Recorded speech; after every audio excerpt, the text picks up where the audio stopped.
Hola. Hola, doctor, buenas tardes. Hola, profe, buenas tardes. Hola, profe. Hola, buenas. ¿Cómo Hola, profe. están? Hola. Aunque no lo crean, acá estaba en otra capacitación. Por eso disculpen que me demoré un poquito. Así que a ver, esperen que me acomode. Vamos a empezar a ver el tema. Si ustedes entraron al sitio, a ver, perdón. Mira, ahí les quedó un... Ahí está. Bueno, ¿ahí me escuchan bien? Sí, escuchamos bien. Sí. Ah, bueno, porque me prestaron el internet acá en la institución, así que estoy colgado. Vamos a ver si da. Muy bien. Disculpen, generalmente siempre empezamos puntual, pero bueno, estábamos trabajando en un programa para empezar un programa para lo que es el tema de alcohol en embarazo y lactancia de un programa. Así que después, por supuesto, bárbaro, porque hay que hacer todo un trabajo de prevención en lo que es consumo de alcohol en embarazo y lactancia, para generar conciencia en la comunidad y poder trabajar en eso. Como una actividad de extensión, por ahí desde la facultad lo podemos hacer, que va a ayudar muchísimo.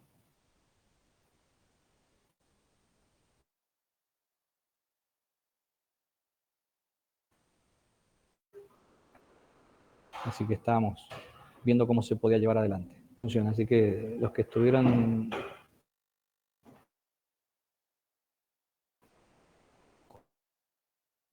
cursando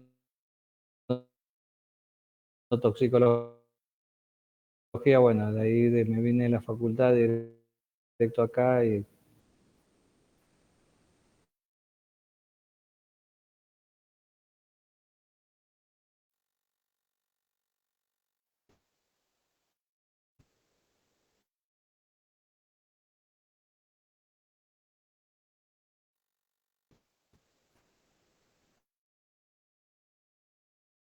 hablen por lo menos de vez en cuando, si sé que están ahí, que no se me ha cortado.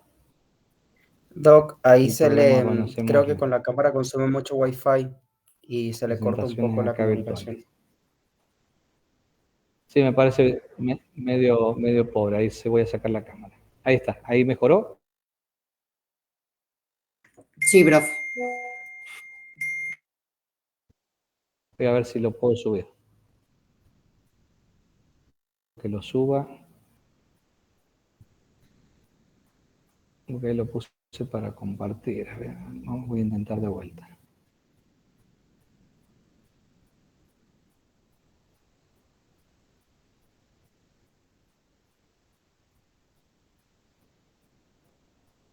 Muy bien.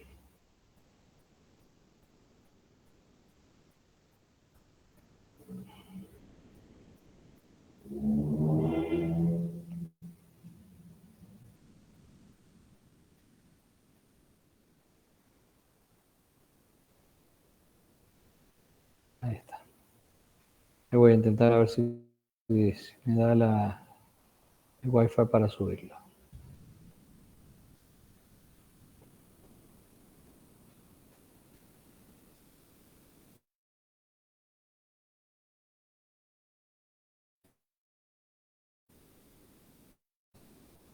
Ahí está subiendo.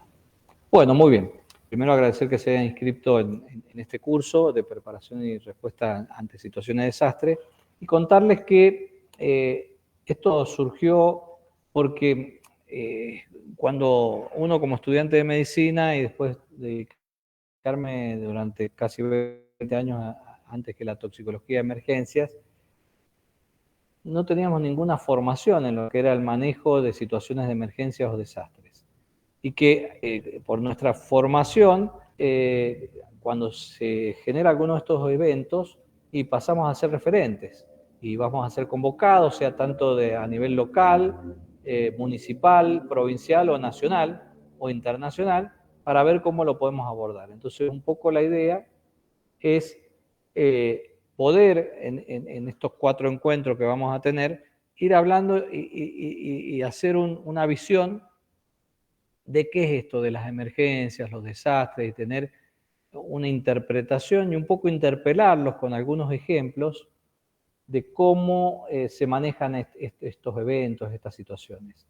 Que a veces vemos algo como situaciones naturales, pero que suceden a diario. Ustedes vieron, por ejemplo, lo que ha pasado en el estado do Sul, en Brasil, con las inundaciones, que Argentina esta mañana escuchaba que le van a enviar apoyo, y que esto sucede en distintas situaciones, y más por acá en Mendoza, que como una vez dijo un ex director de defensa civil, y tenemos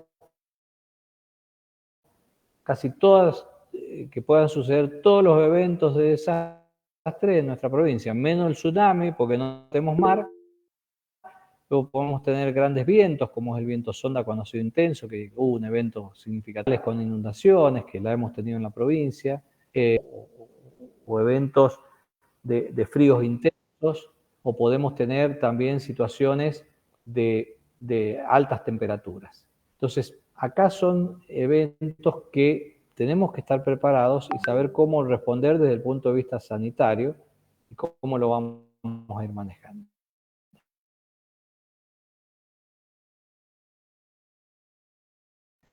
Un poco Mendoza tiene esta característica, que está ubicada en un lugar del país donde estos riesgos, como temperatura, van a afectar en zonas donde por ahí están mucho más densamente pobladas, que esto es importante tenerlo en cuenta.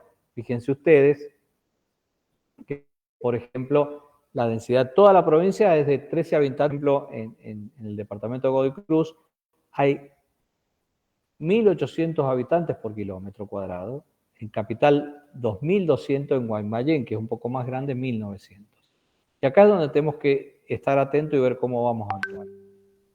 Y que esto se puede dar cuando hay un evento adverso. ¿Y qué es un evento adverso? Y son aquellas alteraciones o en las personas, o en la economía, o en los sistemas sociales y el ambiente, que pueden ser causados o por sucesos naturales, como los que les he mencionado, pero también a veces por la propia actividad humana, como pueden ser los movimientos de personas, sublevaciones de la población, o la combinación a veces de ambos, que pueden darse a un lugar y a donde ahí vamos a tener que hay una demanda de la comunidad que tiene que ser inmediata para tratar de mitigar el daño que pueda haber y la cantidad de muertos. Entonces, cuando hay algunos de estos eventos adversos, vamos a ver que, primero, desorganización. Por más que tenga el mejor plan, lo primero que sucede es el caos, porque me sorprende, ¿no? Yo no estoy esperando que eso suceda. Sí, cuando existe una planificación, sí puede ayudar, por ejemplo, como sucedió con el viento sonda, que tuvo un gran rol fue el doctor Norte, que es un especialista doctorado en la parte de meteorológica y climática, que él advirtió que iba a ser un fin de semana con vientos muy intensos. Eso ayudó a disminuir que no hubieran muertes, y que esto hace que uno se puede preparar y que haya una cierta organización. Pero otras veces, como puede ser un sismo, no puedo yo prevenirlo. Entonces, realmente lo primero que hay es desorganización. Pero si hay un plan, la respuesta va a ser mucho más rápida y este caos inicial va a ser mucho de menor tiempo. Esto va a generar damnificados, desaparecidos, muertos, heridos, destrucción de las viviendas, va a haber comunidades que pueden quedar aisladas, pérdida del ganado, de las cosechas. Y acá vamos a tener que ante este suceso va a haber una respuesta de la comunidad, que cuando los recursos son suficientes o uno se preparó para este evento, se va a tratar de una emergencia. Ahora, cuando esta capacidad de respuesta se ve superada o no está organizada, y se transforma en un desastre. Es decir, que la diferencia entre emergencia y desastre no es la magnitud del evento, sino tiene que ver con cómo está preparada esa comunidad. Yo siempre pongo en este momento algunos ejemplos. Por ejemplo, en el 2001, el evento de las Torres Gemelas en la ciudad de Nueva York, el 11 de septiembre, ¿qué les parece que fue? ¿Una emergencia o un desastre? Cuando vieron ¿Un desastre? gran cantidad de muertos, un desastre. ¿Quién más opina que es un desastre o una emergencia? ¿Qué les Desastre. parece? Bueno, yo Profe, ¿y un podría poco ser les en voy a decir que caso... fue un desastre. Decime, Rodrigo. No, perdón, es que justo iba a preguntar eso. O sea, si no podía ser catalogado como una emergencia, ya que desconozco la capacidad Es que- que tiene Estados Unidos, pero no sé, se me ocurrió por ese lado. Y es Nueva York. No, en sí no es Estados Unidos. Generalmente, que esto también, no es Estados Unidos, es Nueva York. Es como, ya vamos a ver un poquito más adelante, es que generalmente estos tipos de eventos no son masivos. O sea, si hay un sismo en Mendoza, no es en Mendoza. Va a haber en una zona específica. Por ejemplo, acá por estudios de cuáles son las fallas, que una de las más importantes y la de mayor riesgo es la falla de la Cal, que viene desde la zona de Villavicencio, pasa un poco por la ruta que pasa por donde está la cementera y la fábrica de Villavicencio, sigue casi el trayecto de las vías del metro tranvía. Fíjense ustedes, por ejemplo, donde estaba el Club Pacífico y los troles, que hay un desnivel. Ese desnivel no lo hicieron los ingleses cuando trajeron el ferrocarril. Los ingleses usaron ese desnivel propio de la falla natural que hay.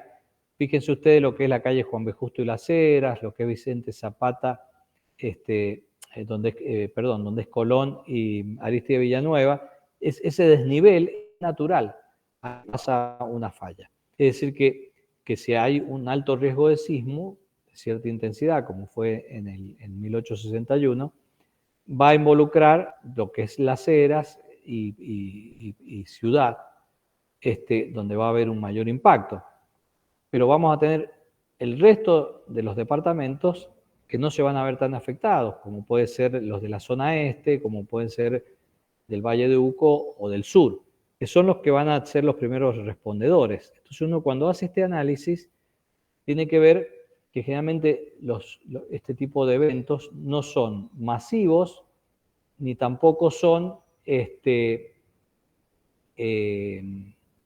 permanentes. Tienen un principio y un fin y tienen una zona localizada. Entonces, lo que sucedió en las Torres Gemelas afectó Nueva York. Y Nueva York es una gran ciudad donde hay una gran cantidad de hospitales, sistemas de emergencia, donde pudieron dar respuesta sin necesidad de apoyo externo. Por eso fue una emergencia, porque fue una alteración que tuvo una capacidad de respuesta con lo disponible localmente. Por ejemplo, cuando fue el accidente en Once con el ferrocarril en Buenos Aires, fue una emergencia para Buenos Aires, porque el SAME, que tiene más de 100 ambulancias, la cantidad de hospitales que tiene la Ciudad Autónoma de Buenos Aires, más clínicas, sanatorios, lo absorbió sin ningún problema. Si ese mismo evento hubiera sido, por ejemplo, acá en Mendoza, hubiera sido un desastre, porque hubiera saturado la capacidad de respuesta local que tenemos. Entonces, la diferencia entre desastre y emergencia no es la magnitud, sino es la capacidad de respuesta. Y que si yo estoy preparado y sé que esto puede suceder y yo tengo ya establecido, puede ser que un evento de magnitud lo manejo como emergencia porque ya tengo preparados lugares de evacuación, equipamiento guardado y listo, disponible para dar. Y aunque sea un colectivo que choque y tenga 20 heridos, y puede ser un desastre, porque me sorprende y no tenía preparado un plan de llamada, un plan de respuestas, y que es un poco lo que vamos a ir viendo en todo esto, cómo lo puedo ir preparando para que un evento pueda ser resuelto sin ningún inconveniente y que situaciones que podrían haber terminado siendo un desastre se manejen como una emergencia. Que esto es importante tener, como por ejemplo cuando fue el accidente en la Ruta 7 de un camión que chocó cerca de San Martín con un colectivo de pasajeros, y había un plan que se había armado y se venía trabajando hacía varios años en el Hospital Perro Pato, y se atendió totalmente con la capacidad instalada y se manejó como una emergencia. Si este plan no hubiera estado, y hubiera sido un desastre no para la provincia, pero sí a lo mejor para el municipio de San Martín, porque tendría que haber intervenido la ciudad de Mendoza y otros departamentos. Entonces, por ejemplo, si yo tengo en la facultad, se prende fuego un basurín, y yo tengo los extintores y gente entrenada, apagué el basurín y fue un incendio local controlado. Eso fue una emergencia para la Facultad de Medicina. Ahora, si yo no tengo el matafuego y tengo que salir corriendo e ir a la Facultad de Derecho, a la de Arquitectura a buscarlo, ya es un desastre para la Facultad de Medicina, pero es una emergencia para la Universidad de Mendoza. Ahora, si no tengo extintores, no está nadie preparado y ese basurín creció y tomó las cortinas, y tomó las paredes, tuvieron que venir los bomberos, y eso es un desastre para la Universidad de Mendoza, pero no para la ciudad capital ni para la provincia. Por eso, esto lo que son emergencias y desastres tiene que ver con la característica de respuesta que tengo en cada lugar. ¿Se entiende? Y lo que marca no es la magnitud, sino la capacidad de respuesta en ese lugar. Y cuanto mejor esté preparado y en mejores condiciones están, muchas situaciones que podrían ser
Profe, está con el micrófono apagado, no sé si se ha dado cuenta.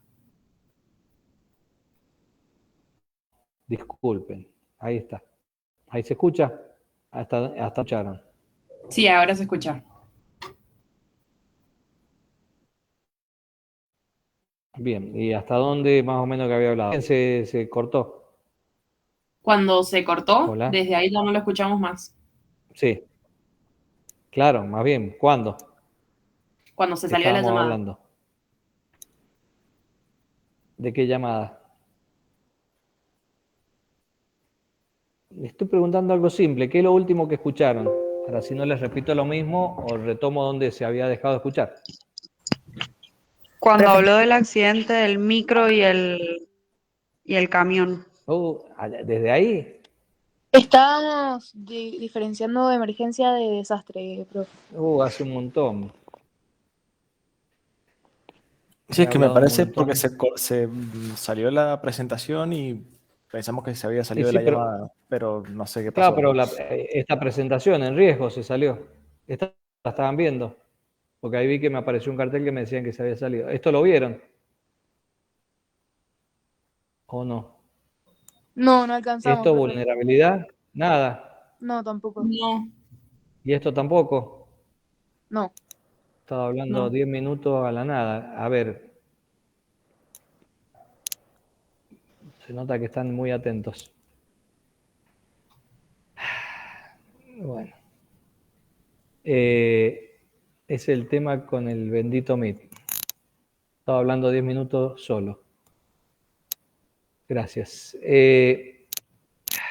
Bueno,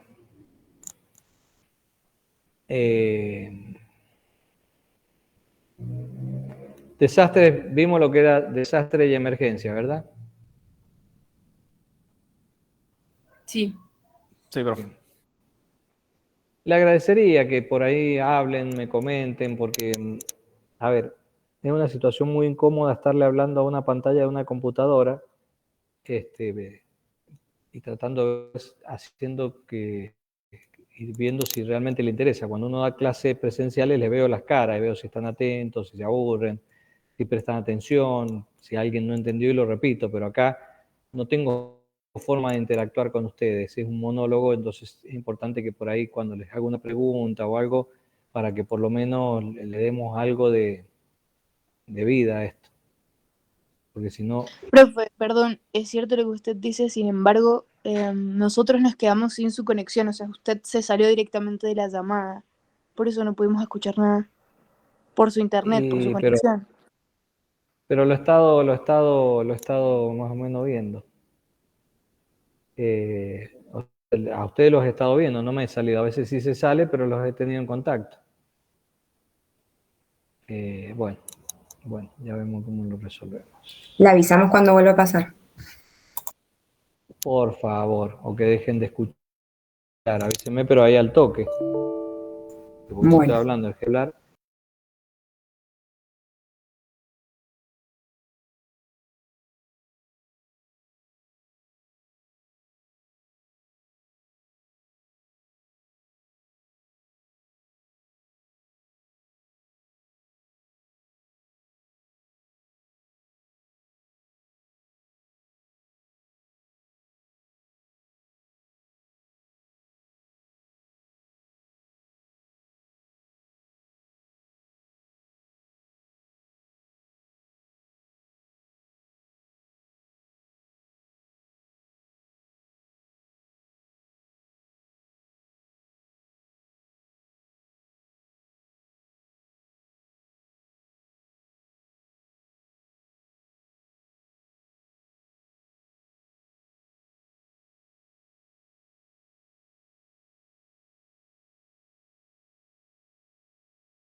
que tengo un correcto análisis de cuáles son las amenazas reales que van a haber, lo que voy a ver es el lugar donde estoy instalado, cuáles son mis vulnerabilidades, que es este factor interno que voy a tener en la institución.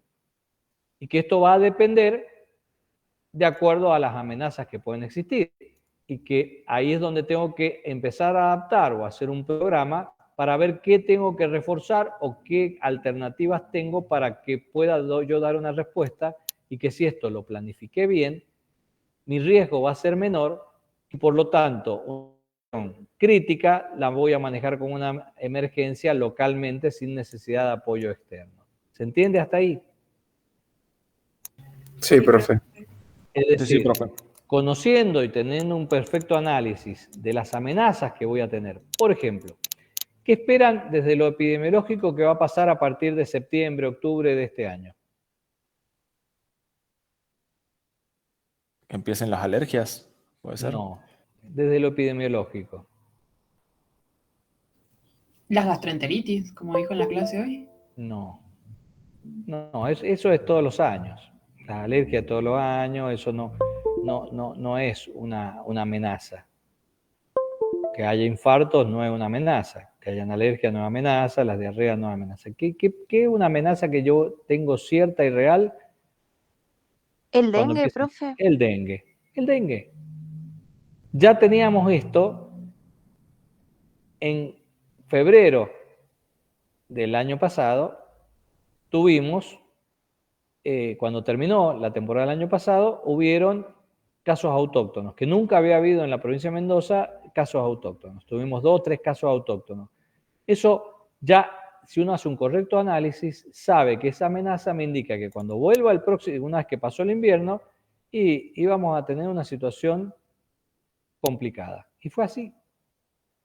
Y que que tuvimos un récord de casos, todo indica que cuando vuelva el calor íbamos a estar mucho más complicados si no es que hay un invierno que sea más intenso o que hayan situaciones que lo mitigue. Es decir, que yo tengo que tener un plan para esa amenaza de que uno tiene que estimar que va a haber un mayor número de casos en Argentina, más si hace calor y se siguen manteniendo las circunstancias, que todo indica que va a ser así, de tener una gran cantidad. Por lo tanto, tengo que tratar de ser menos vulnerable, porque ese riesgo es real. Y para minimizar ese riesgo, tengo que trabajar en vulnerabilidades, es decir, tener suficiente cantidad a estos pacientes que son positivos y no le tengo que dar yo el paracetamol del hospital. Lo que tengo que darle es un repelente, empezar a trabajar en cuidados de mitigación y ver cómo voy a controlar, tener un plan de diagnóstico rápido, signos que tengo que tener, qué elementos voy a hacer, qué plan de estudios les voy a realizar, saber que tengo que pedirle a todos esos pacientes un hemograma completo con recuento de plaquetas, que son elementos que me van a indicar qué aspectos tengo que evaluar. Esto hace a cómo yo lo voy a hacer. Es decir, ser menos vulnerable y esto va a hacer que tenga menos internados y menos riesgo de muertes. Eso desde lo epidemiológico, ni siquiera hablando de situaciones de un sismo, por ejemplo. Por ejemplo, para sismo. Que dijimos, que alcanzaron a escuchar, que la falla de la Cal es la que viene desde Villavicencio y pasa por todo el trayecto del metro tranvía. A ver, ¿qué plan de sismo tiene que tener Lago Mayor y el Central? ¿Qué les parece? Para Mendoza, no para darle respuesta a San Juan, por ejemplo. Para Mendoza, si el sismo se da en esa línea, en esa falla. ¿Qué plan tiene que tener el Central y el Lago Mayor? Que el Lago Mayor está a 7 cuadras de la falla y el Central estará a 8 o 10 cuadras.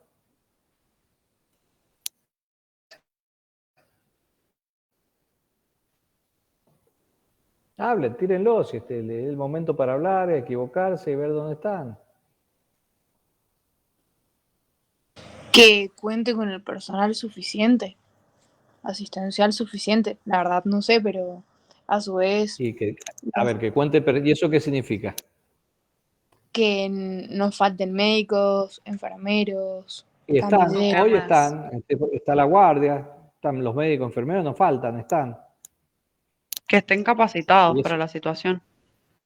y a ver, si hay un sismo, ¿qué víctimas van a haber? Y personas a las que se les posiblemente caigan paredes Abrigados. encima. Víctimas de trauma. La gente del central, del lago, ¿están preparados para recibir víctimas de trauma? Sí. Todos los días Sí. reciben de El accidentes central, viales. sí.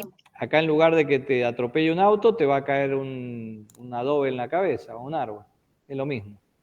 O sea, no va por ahí. O sea, están. Ahora, Tener un protocolo de triage para priorizar pacientes protocolo. y No usen el término protocolo, que eso es otro de los elementos. Esa es una bendita palabra que han puesto los periodistas y que muchos lo repiten, y que nosotros no tenemos que usar el término protocolo. ¿Qué indica un protocolo? Un modo de actuar, un modo de seguir. El protocolo es un procedimiento que se tiene que realizar en forma estricta.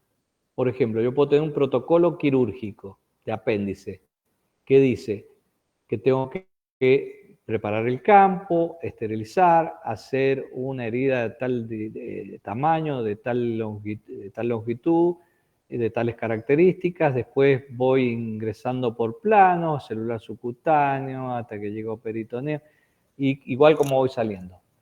¿Lo puedo hacer de otra forma? ¿No? No. Es Eso muy es un protocolo. estructurado. Exactamente. Si lo hago distinto y el paciente se infecta o se muere, estoy en el horno, porque no cumplí el protocolo. Entonces, protocolo es algo que es estructurado y se tiene que hacer de principio y fin. Por ejemplo, un protocolo para sacar una fruta de la heladera. Entonces dice, voy a llegar, voy a pararme en tal puerta, voy a sacar 2 vueltas de llave, voy a entrar y a mano derecha tengo la llave de la luz, la voy a encender, voy a caminar 10 pasos, voy a abrir la heladera, eso es un protocolo. Entonces el protocolo me genera un montón de responsabilidades y me ata. Lo que yo, y el término que usamos en emergencia son guías o recomendaciones. Entonces, si yo te digo que el protocolo para una crisis asmática es que le va a poner oxígeno a tantos litros y le va a hacer 3 puffs de salbutamol, si vos le hiciste 4 y el paciente se muere, estás en el horno, porque no cumpliste el protocolo. O le hiciste 2 y estás en el horno. En cambio, yo la recomendación para una crisis asmática es que se le ponga oxígeno y que evalúes qué necesidad de puff de salbutamol le voy a hacer. Y eso queda al momento y al criterio del médico y de ese paciente. Entonces, el término que nosotros usamos y el que ustedes tienen que usar son recomendaciones o guías. ¿Qué pasos seguir de acuerdo a las condiciones del lugar, pero toma la decisión final de cómo llevarlo adelante es el que está actuando? No voy a usar otra medicación porque la recomendación me dice que tengo que usar eso, no otro. No es el que a vos se te ocurre. No te digo, ponerle lo que a vos te parezca. No. Si hay un asma, uso salbutamol, no otra droga. Pero no, y que tendrías que hacer un mínimo de 1 y un máximo de 10, pero no te voy a decir si le haces 1, 5 o 10. Eso queda a criterio. Por eso hablamos de recomendaciones o guías, de procedimientos para actuar antes. Por eso, por ejemplo, en toxicología yo le quedo son recomendación de actuación para intoxicaciones por.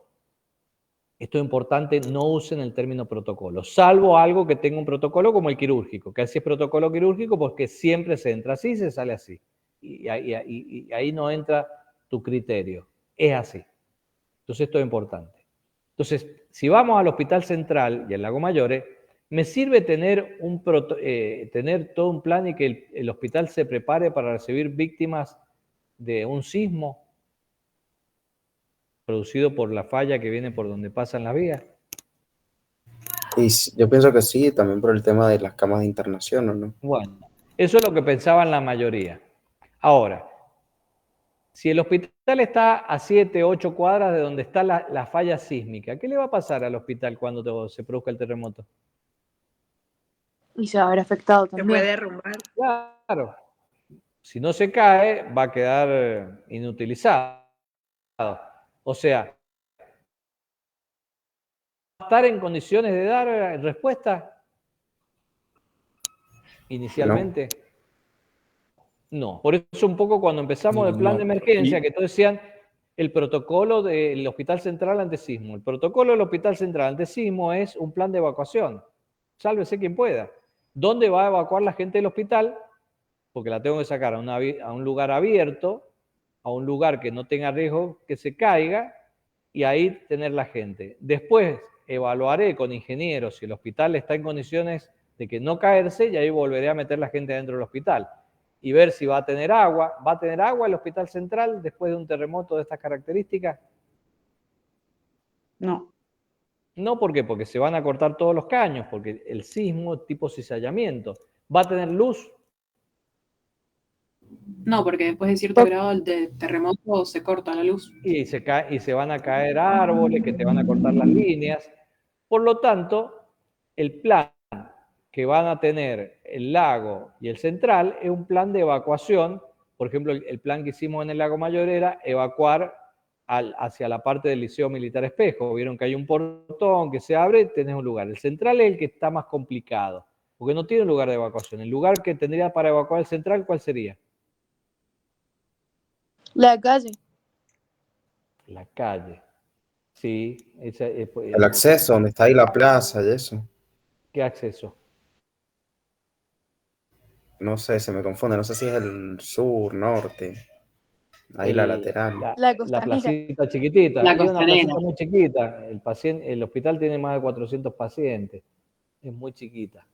Muchos te dirían la terminal, que muchos lo planteaban. Ahora, si el sismo es intenso, ¿qué va a pasar con los puentes del Cacique Guaymallén? Se va a romper todo. Claro. Entonces, si no se cayeron y el lugar donde yo evacuaría el hospital, los puentes están enteros, los mandaría a la terminal, que es espectacular, porque tenés baño, tenés reserva de agua y tenés techo. Y tenés la playa donde están los colectivos. Entonces sería el ideal. Pero ¿de qué depende? Que no se caigan. Entonces tenés que tener un plan si no se cayeron los puentes y un plan si se cayeron los puentes. Entonces hay que buscar otro lugar alternativo. Pero nada más. ¿Quién tendría que tener un plan de sismo entonces si se sucede en esa zona? ¿El perrupato puede ser? El perrupato. Por eso el plan que trabajamos durante 2 o 3 años fue que el perrupato tenga todo un procedimiento de armado y llamado, porque yo sé que en el lapso de media hora, 1 hora, tengo todo el perrupato listo y ya puedo empezar a tener que las víctimas puedan empezar a llegar al perrupato. Entonces, los cirujanos del central, ¿a dónde los mando? Al perrupato. Ahí mismo, el perrupato. Las drogas que puedo rescatar de central y todo, las mando al perrupato. Y transformo al hospital perrupato en un hospital central. Y ahí entra de apoyo el hospital Saporiti de Rivadavia. Y en el Valle de Uco hago lo mismo. ¿Qué habíamos evaluado? Que se podía caer el puente de la Ruta 7 del Río Mendoza. Es una alternativa. Entonces, trabajar con vialidad, que haga un badén con la máquina y que pasen por abajo. Entonces, distintas alternativas. Pero ahí, porque generalmente el apoyo externo, ¿cuánto demora en llegar? Y de ser muy rápido, dentro de la hora debería estar ahí, No. digamos, El apoyo de San externo, Juan, estamos un poco más. fuera de la provincia. Generalmente son 48 horas. El apoyo organizado externo son 48 horas. Por eso vieron cuando se habla de la mochila que tienen que tener cada uno en su casa, que tenés que tener autonomía de 2 días. Pues generalmente se demoran 2 días en que se empiece a armar el sistema, que llegue el ejército, que me provean agua, que me den los cuidados mínimos, son 2 días. Entonces, estos son elementos que yo tengo que tener en cuenta. Pero si yo tengo listo y un plan y se entrenó y tengo el plan de llamada y esto lo charlamos como lo estamos haciendo ahora, yo sé que en 2 horas, 3 horas ya tengo los quirófanos listos para empezar a recibir heridos en la zona este, en donde trabajan conjuntamente el Perrupato, el Saporiti, y el Hospital de Santa Rosa, el RAFO y el Ilia de La Paz. Un Profe, simulacro perdón, que hicimos, sí, tengo una duda. sí. ¿Por qué el perrupato? Siendo que la cercanía en cuanto a distancia, claro, es bastante lejana. ¿No convendría uno que estuviese Y más sí, cerca? ¿cuál? ¿Cuál? No sé, el Paravicien de Maipú. Y el Parisien habría que ver si fue afectado o no, porque acá no tenés el epicentro en la zona donde va el metro tranvía. ¿Quiénes se van a ver? Cuanto más cerca, más afectado. Claro, El bien, bien. Perrupato, el Hospital Parisien, si no se vio afectado, y puede colaborar. Pero el Perrupato, ¿a cuánto está? Y 40 kilómetros, más o menos. Menos, Por eso, 35. 15, 20 minutos. Está más cerca que San Juan o que Buenos Aires. Por eso, primero la zona este. ¿Y ahí qué hicimos con eso? Un plan de expansión. Entonces, cuando se da esto y cuando uno tiene el plan, que después ya lo vamos a ir viendo la semana que viene, y con un ejemplo que lo filmamos cuando hicimos, que se hizo en tiempo real. Se hizo una mañana y decir, bueno, ¿cuántos pacientes hay hoy? Entonces, ver, y participó todo el hospital, pero esto no se hizo un simulacro de entrada. 2 años llevó a armarlo. Entonces, los jefes de servicio decidir qué pacientes, siempre hay pacientes que están listos para el alta. Entonces, doy las altas tempranas, veo cuáles en todos estos hospitales y clínicas de la zona este, cuáles no pueden tener alta, pero no son de gravedad, entonces los voy llevando hacia atrás, saco los pacientes que no están en condición de alta, pero que no son graves, y los subo y los traslado a Rivadavia o a Santa Rosa o a La Paz. Entonces le voy liberando camas al Perrupato para que esté en condiciones de recibir todos críticos. Entonces transformo al hospital como un lugar de pacientes críticos rojos. Y esto me permite, y activo los polideportivos y ahí lo voy armando. La segunda frontera por distancia es Valle de Uco. Ahí tengo otros 3 hospitales que pueden ayudar a recibir otros pacientes, y San Rafael, que queda mucho más lejos, pero ahí ya doy apoyo entre San Rafael y San Juan. Y que también puede empezar a colaborar San Luis como para expandir y recibir pacientes que estén contenidos. Pero esto tengo que hacer el planteo, porque de Buenos Aires que me pueden mandar carpas, que me va a servir para tener la primera, pero el otro ya tengo hospitales que funcionan con toda su estructura que está completa, porque como dijimos, este tipo de amenazas no afectan toda la provincia, o sea, al hospital de San Martín, en Valle de Uco y San Rafael no se le va a mover van a estar los hospitales íntegros. Acá tendría que ver si el NOTI se vio afectado o no, sino también si queda fuera de servicio, tiene fisuras o daño estructural importante, y por ahí tengo que derivar los pacientes que estaban ahí a otro hospital. Esto es lo que yo tengo que ir pensando y ver cuál es la realidad, cómo lo voy a ir manejando. Por eso esto lo tengo que hacer pensando en esto, en estas 3 fases, el antes, durante y después. El antes, que es prevenir, cómo me prevengo, qué elementos puedo tener, preparando a la comunidad, saber cuál es el lugar seguro. En mi casa, por ejemplo, que a veces saben cuál es el lugar seguro interno, cuál es el lugar seguro externo. En la facultad que trabajamos, hicimos en la prepandemia un plan de evacuación y un cartel que ustedes ven que es el punto de encuentro, por donde se evacúa, y que lo tendríamos que retomar, cuáles son las zonas de salida de la facultad, cuáles son las zonas seguras. Esto es la prevención.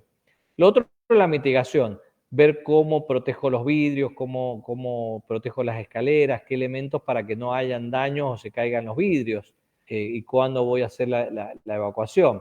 Y la otra, estar preparados para que suceda y cuándo. Después viene el durante. El durante es apliquemos lo que aprendimos y ver quién zafa. Algunos quedarán lesionados, otros no, pero ahí no puedo hacer nada. Ahí me tengo que quedar y ver que si me tocó o no me tocó. Una vez que pasó, viene el después, que viene hacer el análisis, hacer la rehabilitación y reestructurar para que esto permita mejorar y que sea mucho mejor. Por eso, ante un impacto, si tengo un plan, voy a dar una respuesta. Esta respuesta puede ser efectiva o no. Voy a hacer la rehabilitación para que esté en condiciones de poder dar respuesta, reconstruir todo aquello que fue dañado, volver otra vez a la prevención, a la mitigación, a la preparación y estar alerta porque puede volver a pasar. Si esto yo lo repito y lo corrijo, voy a tener un desarrollo sustentable, porque no voy a volver a repetir los mismos errores. Y esto es lo importante, aprender de las lecciones pasadas. Nosotros, siempre que, cuando hemos hecho simulacros, cuando lo hacíamos del servicio coordinado, distintos, donde intervenían casi todos los servicios de emergencia y demás, o hemos hecho simulacro en algún hospital, que antes hacíamos 2 simulacros por año en cada hospital. ¿Qué hacíamos? Después del simulacro había una reunión y hacíamos una crítica constructiva. ¿Cuáles fueron los errores? ¿Qué se podía corregir? ¿Qué fallas hubieron? Porque esto es lo que permite mejorarlo. Por ejemplo, yo cuando estaba en la parte de emergencias, cuando habíamos ido a un paro cardiorrespiratorio, una vez que el paciente lo habíamos dejado internado o no, que quedaba en el lugar, rehabilitar la ambulancia, reponíamos la medicación usada y que todo quedara en condiciones, volvía a estar la ambulancia ok, avisábamos a la central de despacho que el móvil está operativo nuevamente, y si no había llamado, volvíamos a la base a tomar un té o tomar mate. Y en ese momento, con el equipo, con el chofer, el enfermero y lo que habíamos intervenido, hacíamos esto, es decir, che, a ver, ¿qué les pareció? ¿En qué fallamos? El material estaba jugado, hicimos bien los masajes, quién intubó, nos demoramos, no nos demoramos, porque esto es lo que permite hacer el aprendizaje. O sea, la crítica es algo que tiene mucho valor, porque es lo que permite aprender. Si uno da una charla o algo que te digan, mira, no se entendió, o este color no estaba, o se permite mejorar. Esto es lo que hace que cada vez estemos mejor. Y esto es lo que uno tiene que tratar en su práctica habitual y diaria, para que después de un evento se aprenda y se corrija. ¿La prevención qué es? Y que si donde está emplazado el hospital se inunda, y ver qué elementos puede hacer, o cambiarlo de lugar, o corregirlo. Por ejemplo, el gran terremoto que tuvo la provincia de Mendoza, que hubieron gran cantidad de muertos y un daño casi total, ¿dónde estaba la ciudad de Mendoza en ese momento? Emplazada.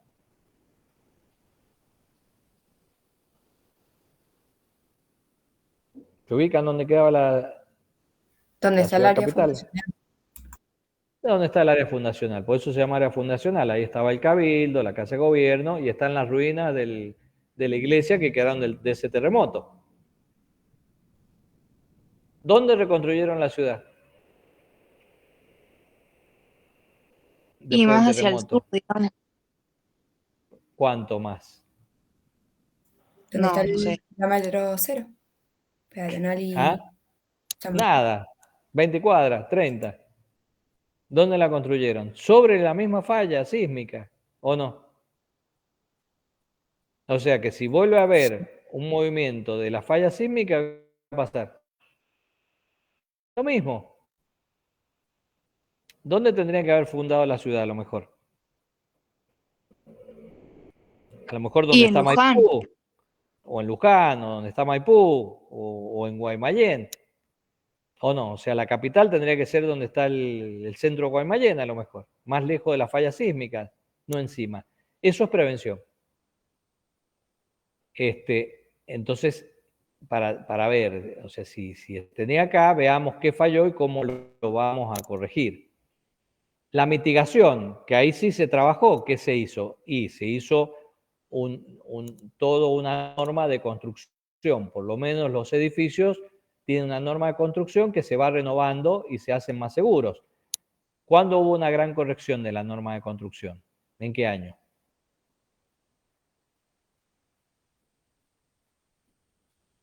Después de 1985, porque ¿qué pasó en 1985? Hubo otro terremoto. El terremoto, que se cayó en un montón de casas, sobre todo en la zona de Godoy Cruz y en la cuarta sección, que eran las que se cayeron, eran todas casas de construcción antigua. Entonces se hizo una gran corrección de las normas de construcción ¿para qué? Para hacer acciones de mitigación, que es el conjunto de acciones para reducir esos riesgos. Que eso ayuda a disminuirlo, pero seguimos estando en una zona de alto riesgo. Por ejemplo, dentro de las amenazas que tiene Mendoza con respecto al agua, ¿qué amenazas tenemos?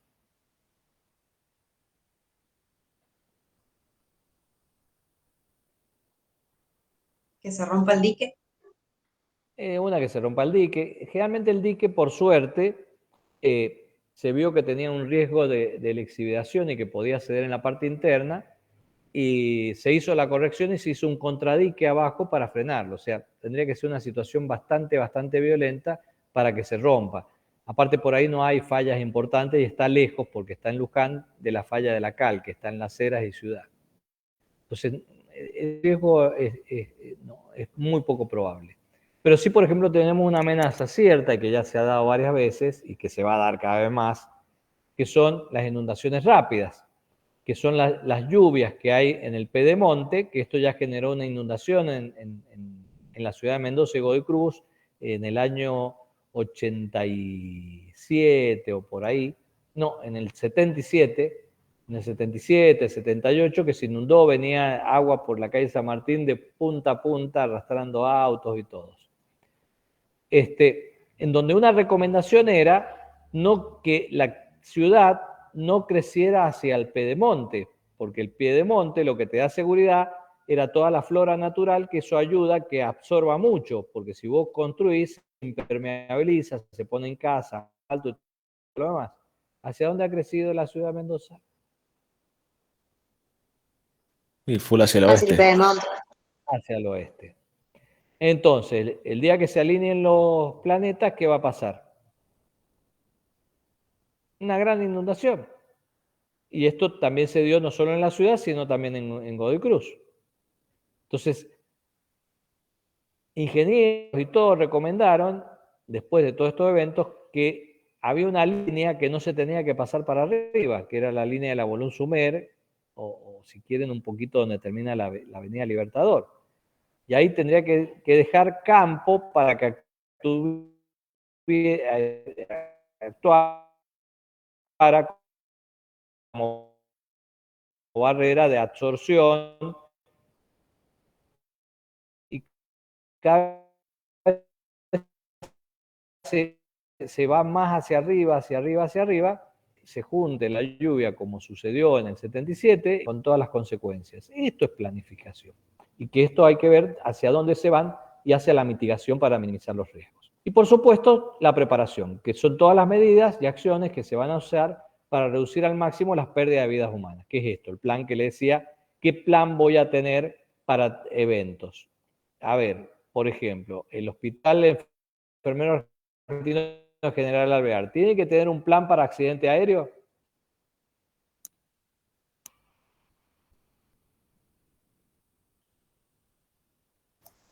¿Qué les parece?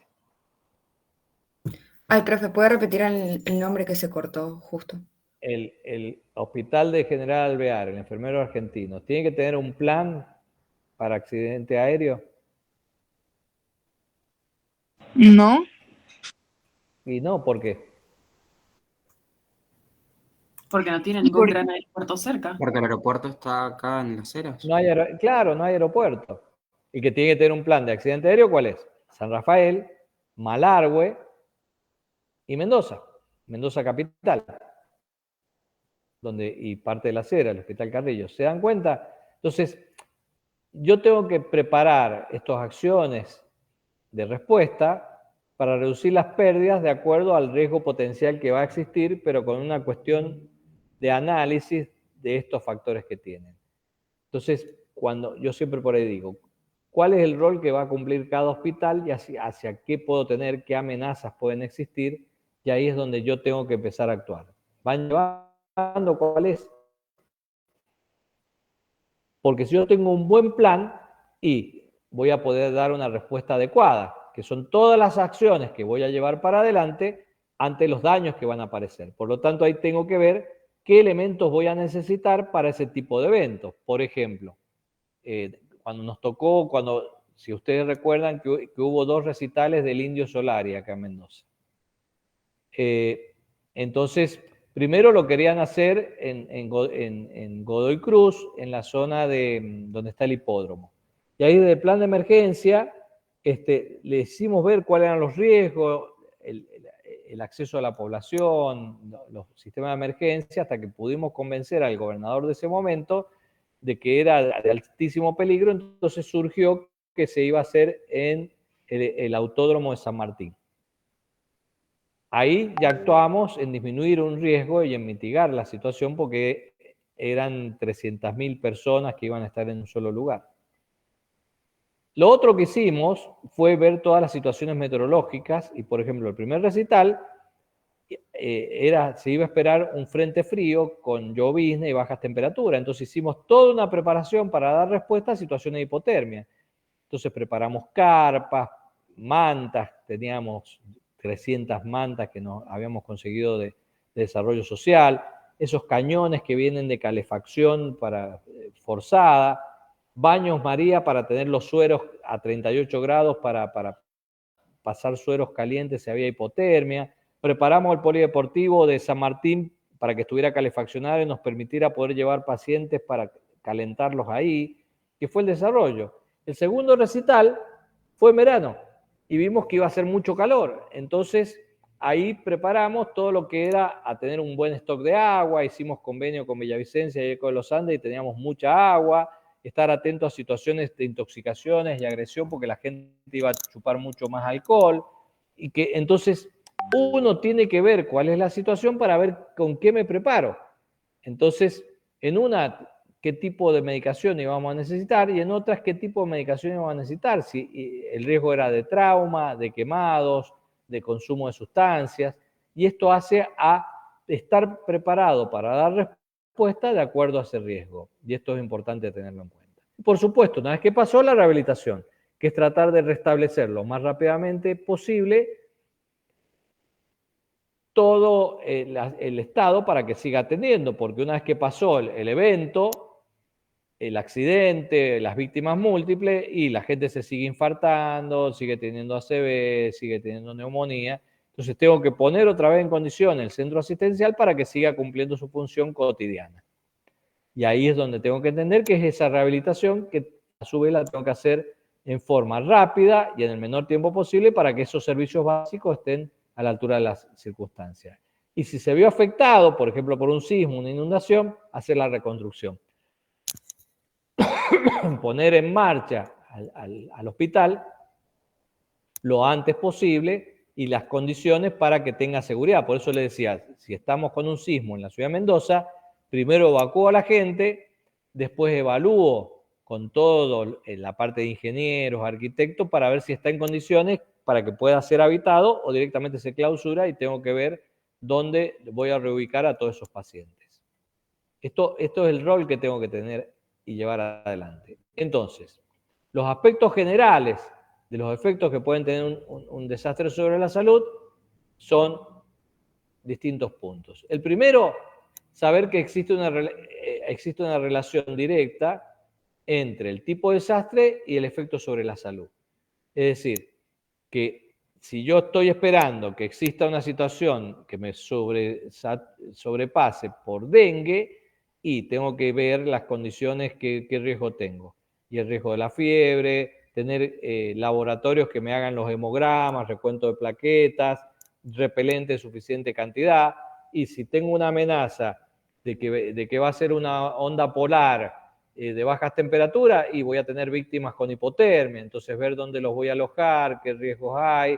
Seguramente van a haber muchas intoxicaciones por monóxido de carbono, ver si tengo suficiente oxígeno, además.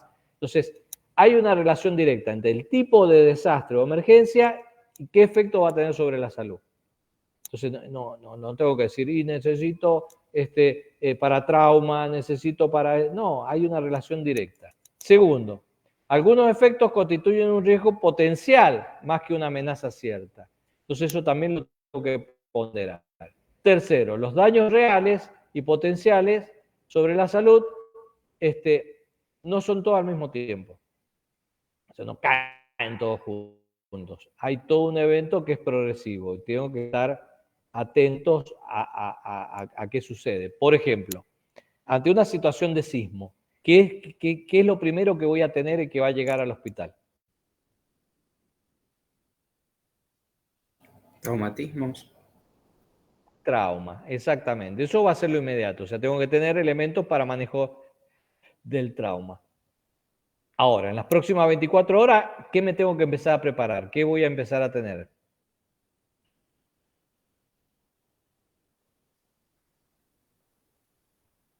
¿Intoxicados? Deshidratados. ¿Intoxicado con qué?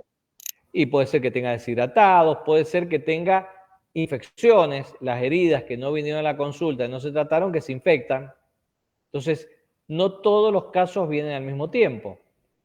Entonces, por ejemplo, cuando fue el terremoto en el 85 en México, mandaron toneladas de antibióticos. A ver, México, ¿necesitaba antibióticos para el sismo que tuvo?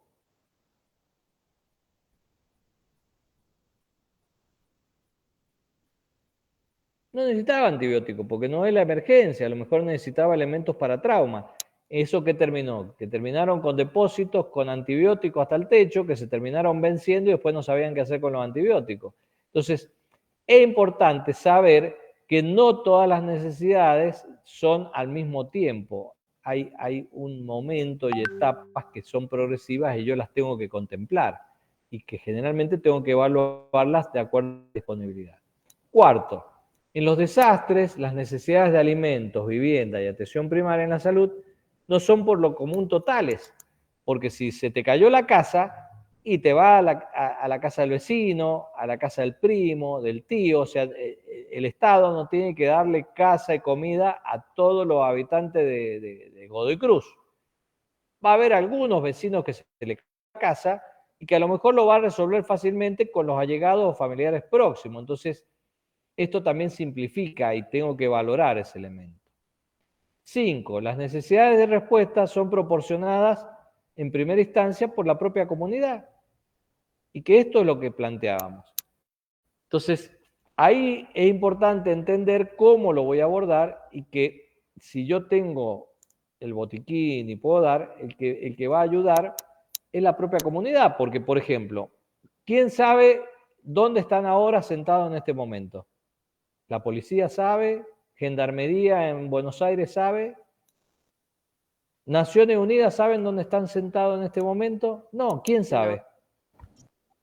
Y Yo y mi vieja y de otro pedo. que está en la casa, y a lo mejor, y el vecino, porque vio luz, dice, che, había gente en la casa al lado y se ha caído, así que ahí hay 2 o 3 atrapados. ¿Quién los va a ir a buscar? El vecino. Porque aparte, los bomberos, ¿lo van a ir a buscar? O muchos dicen, y llamo al 911. Primero que no te va a atender el 911 porque las líneas se saturan, se bloquean. Segundo, van a estar un poquitito ocupados los bomberos. ¿Y por dónde empiezan? Entonces, el que más vidas salva es al que tengo cercano. Por eso es importante entender y saber que la propia comunidad es lo que más salva vidas y da la primera respuesta. ¿Cuánto tiempo? 48 horas, porque te van a resolver hasta ahí, porque comparte lo que tiene. Por eso yo tengo que tener un plan para después de las 48 horas, que ahí ya las necesidades pasan a ser mayores. Entonces, los efectos que tengo que tener en cuenta y estar preparado para dar respuesta primera son las reacciones sociales.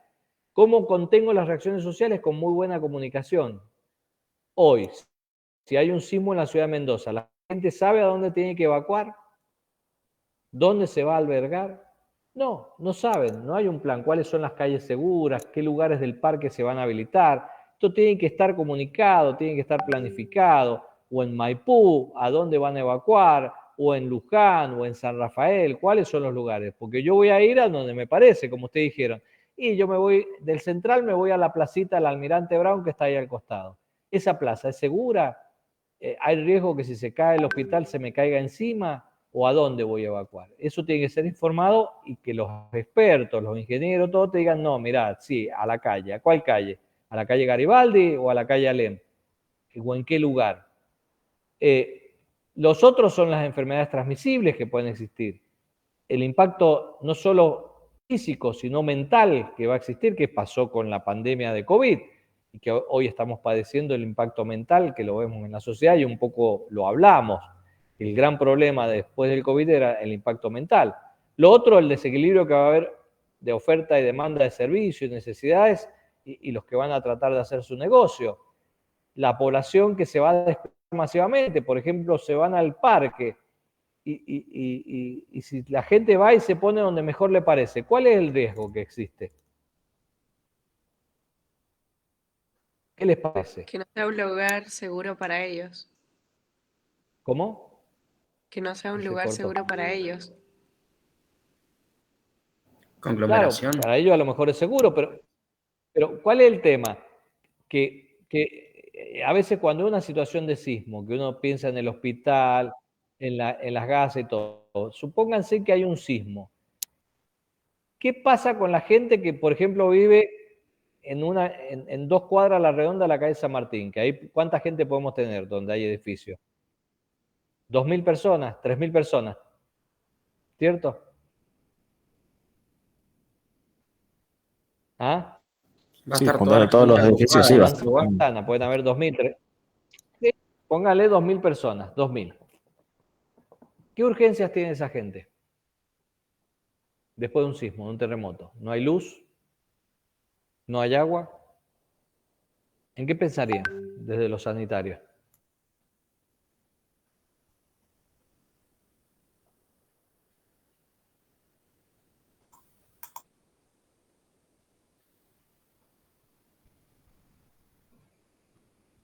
Dale, tiren algo. ¿En qué pensarían?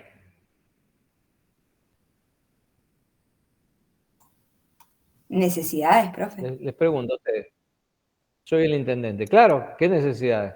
Soy el intendente. Le digo, a ver, ustedes son los médicos. ¿Qué les parece que tengo que hacer yo como intendente de la ciudad? ¿Qué hago con los 2.000 vecinos? ¿Qué urgencias tienen? ¿Qué tengo que pensar? Eso, no sé, poner baños públicos, químicos, para que eso, las necesidades de las Baños personas. químicos. Bien. ¿Cuántos baños químicos? Un montonazo. Porque ahí te estoy hablando de 2 cuadras, son un montón de cuadras. ¿Cuántos baños químicos? 20, 30. 30 No sé, baños mucho químicos para más. 2.000 personas. El baño químico, ¿cómo funciona el baño químico? Es una palangana que vos vas, haces de cuerpo y se queda en la palangana. ¿Cuántas deposiciones se banca un baño químico? Hasta que se satura. Entonces, si pones baño químico, tenés que tener un sistema de camiones que vengan y lo vacíen para que se vuelva a llenar. ¿Cuántas empresas hay en la provincia de Mendoza que te pueda proveer 500 baños químicos y con sus camiones para que los cambien? No estaría funcionando la idea del baño químico. ¿Por qué? Lo que sí pensaron que es bueno. O sea, esa gente no va a necesitar antibióticos, no va a necesitar gasa. Lo primero que va a necesitar es hacer pichicaca antes que comer. Si yo no tengo pensado a dónde va a ser, ¿a dónde lo van a hacer? En la Atrás casa. del En árbol, cualquier en la lado. sequía, ¿o no? Claro. La gente que va al parque y se acomodó donde, nadie les dijo dónde, y va a estar, se va a ir en el parque y va a ir atrás del árbol y va a hacer pichicaca, y el otro también, y el otro también, y el otro también. Entonces va a ser una mugre y un olor con el calor insoportable. Entonces lo primero que tenés que hacer es organizar y decir, señores, de acá para allá el lugar de hospedaje, acá queda la gente, de acá para allá van a ser los baños. Entonces con una retroexcavadora hago las letrinas y esta es la zona de baños. Esto es lo que uno tiene que planificar, porque si no lo tengo, iba a ir a hacer atrás del árbol y esto va a hacer que genere una gran contaminación y un lugar que va a ser imposible de estar. Entonces, esto tengo que decidir dónde van las personas, dónde se alojan, dónde voy a hacer la zona de baños, con uno que fue responsable que yo lo tuve de alumno en higiene y seguridad, que fue también director de Defensa Civil de Guaymallén. Su trabajo final, cuando terminó la licenciatura en higiene y seguridad, hizo un plan de respuesta. Entonces, en los predios que hay a los costados del acceso este, hizo los lugares de evacuación de gente y la zona donde iban a hacer de letrinas y dónde se hacían, a qué distancia, y hacerla totalmente viable. Fíjense lo importante que es, los cuidados que hay para poder ver ese desplazamiento de población que no sea caótico y que cada uno vaya a donde le parece, sino a dónde, qué lugares tengo y que eso se sepa de antemano y que yo pueda comunicarlo a través de la radio y demás. Y por supuesto saber que van a estar afectados todos los sistemas de saneamiento, que es lo que habíamos hablado y cómo van a estar. Entonces, saber que los efectos sobre la comunidad y los desastres sobre la salud van a exigir que haya una planificación, una organización, un direccionamiento y un control para que esto se cumpla. Estas son las claves que tenemos que tener en cuenta. Y saber que estas amenazas pueden ser naturales o por actividad humana, donde están los terremotos en las naturales, huracanes, inundaciones, sequías, cenizas volcánicas, deslizamientos, que es por propio de muchas lluvias. Esto pasó en la zona pasando Uspallata algunos años atrás. Y actividad humana, lo que son los accidentes, que hemos tenido muchos, también los incendios en edificios, violencias sociales, atentados, o que pueden darse mixtos. El cambio climático lo hemos estado hablando, y que esto cada vez está más presente, y acá tenemos un gran problema, que estamos en una zona andina donde hay una arriba y abajo, entonces el agua va a tender a correr, y esto va a producir deslizamientos, va a producir movimientos de grandes cantidades de agua que va a haber afectado y que tenemos que saber cómo se planifica y cómo se controla este evento. Saber que el 75% de la población está expuesta a estos desastres y que estos desastres ocasionan muertes y que las pérdidas por desastres han sido cada vez mayores, como son los terremotos, como son las cenizas volcánicas, como son las inundaciones lentas, que acá es poco probable, esto se da más en la zona de Santa Fe, de Buenos Aires. Acá tenemos inundaciones rápidas. Los huracanes, que acá no tenemos huracanes, pero sí el viento sonda. Los tsunamis, que es la única que seguro no vamos a tener en Mendoza porque no hay mar. Pero sí los fenómenos de remoción de masas, que son los deslaves o corrimientos que ya hemos tenido acá en la provincia. Sequía, que es otra realidad cierta del cambio climático, que hoy lo viene padeciendo, por ejemplo, Ecuador, Colombia está con gravísimos problemas de sequía, que eso hasta le ha afectado a la producción de energía eléctrica, los incendios que acá hemos tenido en la zona del sur provincial, todo lo que hace Ñancuñán y demás, con incendios muy importantes, los incendios que tuvimos acá en el Pedemonte, en la zona de Mendoza, con todo después que el impacto que eso generó que se corrieran muchos accidentes por ofidios en la zona de Pedemonte, en el Chayao y demás, porque al quedarse sin alimento las víboras bajaban a buscar roedores en las casas. Los peligros no naturales, que la violencia social, atentados, intoxicaciones masivas, las guerras, los incendios en supermercados, como el de Asunción, en el supermercado Bolaños en el año 2004, en agosto del 2004, el incendio de Cromañón en el 30 de diciembre del 2004, los accidentes viales en colectivos, que hemos tenido múltiples, hubo uno reciente ahí en la zona de General Alvear, las colisiones de trenes, que todavía estamos lejanos, pero sí en Buenos Aires, por ejemplo, y la violencia social, que es algo que está ahí latente. Hay una situación social, económica, que está ahí, que tiene que estar contenida y que puede generar, como pasó, por ejemplo, en el 2001, y hay que estar atento porque esto puede generar situaciones de altísimo riesgo. Accidentes aéreos, que es algo también latente y que puede estar presente, como fue el accidente del APA en el año 90 en Buenos Aires, el del Joy de Aero Boliviano en el 2001, y los eventos de terrorismo, como sucedió en la AMIA y en la Embajada, que un poco se habían alejado, pero hoy con las posiciones políticas del país y reconocer a Hamas como terroristas, y es una amenaza que puede ser cierta, que puede ser por ese tipo de terrorismo o también por otros movimientos. Fíjense ustedes, por ejemplo, lo que pasó en Chile esta semana que pasó, que llamaron a los carabineros para una emergencia, llegaron y los quemaron a los 3 carabineros que iban en una ambulancia. Eso es terrorismo. Y que estas son realidades que pueden suceder, o como sucedió en Nueva York con el atentado que hubo en las Torres Gemelas o en el Pentágono, que estos son elementos. En Atocha, en Madrid, que fue una bomba que colocaron en el tren, y que esto generó víctimas, y que dio respuesta y tiene que dar aprendizaje. El atentado que hubo en el metro de Londres, en donde el 7 de julio del 2005 también generó gran cantidad de víctimas, o la amenaza con gas sarín en Tokio el 20 de marzo del 95. O sea, son situaciones que pasan, las situaciones de guerra que hoy tenemos en escenarios que lo vemos a diario, que están apareciendo en Israel, en Palestina, en Croacia, en Rusia, y que son eventos que tenemos que tener en cuenta. Entonces, la gran pregunta que nos hacemos, ¿estamos preparados o tenemos que prepararnos? Y nosotros podemos ser parte, ¿qué les parece? Siempre hay que estar preparándose. Exacto. Ahora, ¿es algo raro que esto que le estoy diciendo es un perro verde o encontrar marciano a la vuelta de la esquina? ¿O algo que puede suceder? No, puede suceder en cualquier No, momento. claro, y son cosas que Es pasan todos una los días en realidad que otras puede partes del mundo. suceder. Por eso, y acá, yo le he puesto casi la mayoría de los ejemplos acá de Mendoza. Hemos tenido casi gran mayoría, y recientes, no tan lejos.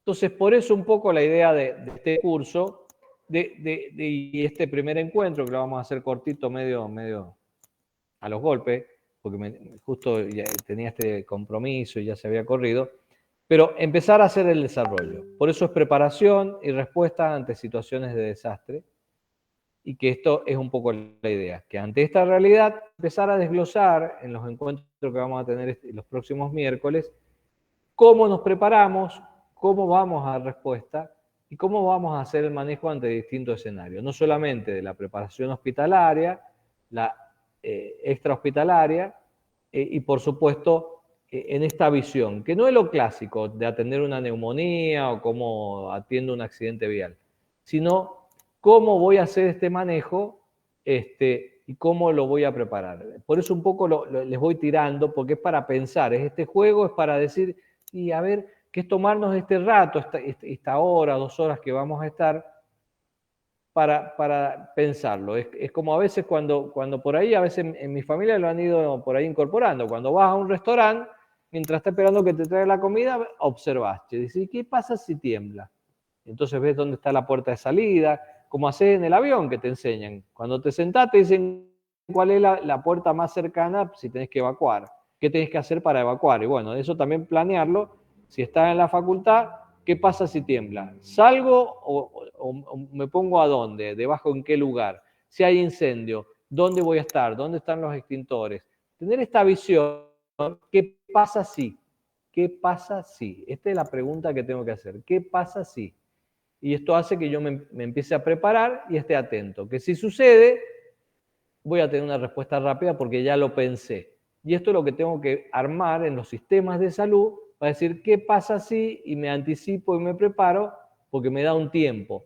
Si me sorprende y la posibilidad es que algo que podría haber sido una emergencia termina siendo un desastre. Y que esto es importante tenerlo en cuenta.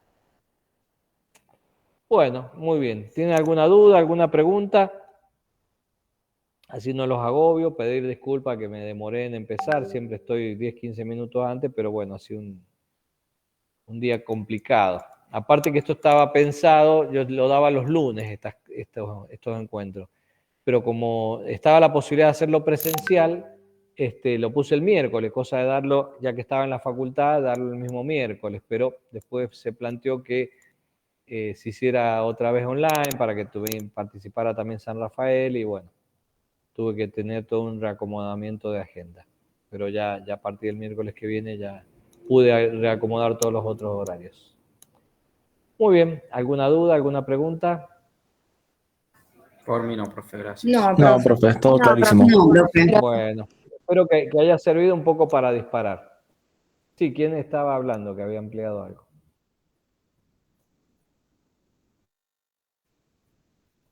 ¿No? Bueno, muy bien. Les agradezco mucho. Los dejo liberados y nos estamos viendo el miércoles que viene a las 19 horas y puntual y vamos a empezar el desarrollo ante este escenario y entender cuál es el abordaje que vamos a ir haciendo ante el análisis de distintas amenazas, cuáles son las vulnerabilidades, cómo las podemos reducir, en definitiva, para que haya menor riesgo y que situaciones potencial amenaza la podemos manejar o de desastres como emergencias. Así que bueno, nos estamos viendo. Muchas gracias. Chao, Muchas gracias, profe. Descansen. Chao, profe. Muchas gracias. Gracias. Muy interesante. Profe. Hasta Nos vemos. luego. Gracias. Igualmente, me voy a almorzar.